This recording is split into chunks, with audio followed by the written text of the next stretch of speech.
नमस्कार, book audio में आपका बहुत बहुत स्वागत है। और अभी आप सुन रहे हैं अशोक मानव की पुस्तक विश्व गुरु भारत, मेरे यानी ब्रिजेश के साथ। भाग 10, कुंभ महापर्व का अमृतमय संदेश। आधुनिक उच्च तकनीक विकास क्षेत्र में नए नए कीर्तिमान स्थापित कर रही है, जिससे कुंभ महापर्व प्रयागराज हाईटेक प्रबंधन से काफी चर्चाओं में रहा। यात्रा की अनेक कठिनाइयों से पार होकर संगम स्नान करने की अभिलाषा रखते हुए देश विदेश के करोड़ों श्रद्धालु गहन आस्था विश्वास को लेकर वहां पहुंचे। ये विश्व भर में विचार मंथन का महत्वपूर्ण विषय है, जिसमें विश्व मानव की सुख शांति, संतोष व प्रगति का प्रबंधन छिपा हुआ है। दुनिया के 8% लोगों की विशालतम भीड़ में कोई भी जात पात या ऊंच नीच का भेदभाव नहीं दिखा, जो अक्सर राजनीतिक दलों का निशाना बनता है। देर सवेर देश के राजनीतिक दलों ने अपनी मान्यताओं को लेकर वास्तविकता के धरातल पर उतरकर विश्व गुरु भारत की आत्मा को पहचाना होगा। इस अपार संभावना को ना जानने के कारण सनातन की शक्ति से भटके हुए लोग अनजान हैं। अतः समाज में तनाव संक्रमण एक मौन महामारी की तरह फैल रहा है। अदालतों में आपसी विवादों के लाखों मामलों की भरमार है, जिनकी अनदेखी से शोषण व अन्याय का अनियंत्रित दौर जारी है।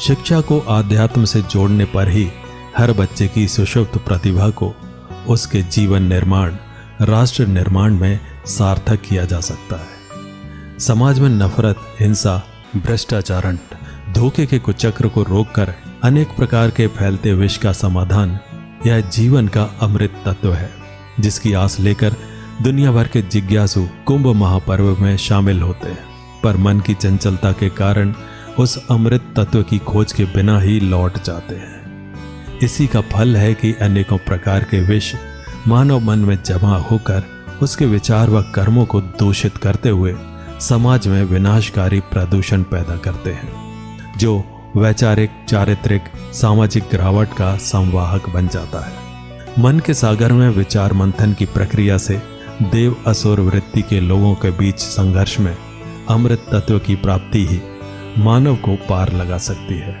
अमृत ज्ञान प्रचार से युग के हर कालखंड में भारत के संत महापुरुषों ने इस धरती पर मानव कल्याण हेतु धर्म आध्यात्म की पताका फहराई है।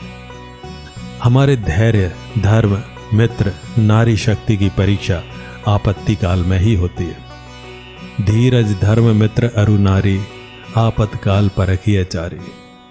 समाज की जननी नारी की महानता को भारत ने आध्यात्म ज्ञान से पहचाना और सीता, सावित्री, अनसुईया, द्रौपदी की भांति शक्तिशाली बनने की प्रेरणा दी। नारी की विराट शक्ति को समाज की जननी के रूप में जाना गया है।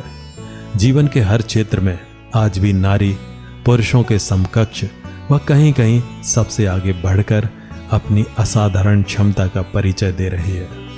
नारी के मातृत्व शक्ति के असीम वात्सल्य, अगाध ममता, अपार करुणा सहित असीम प्रेम की वर्षा से बच्चे, युवा, हर वर्ग के लोगों, अन्य जीवों, पेड़ पौधों की प्रसन्नता, भाव अतिरेक मानव हृदय ने अनुभव कर अपना जीवन बदला।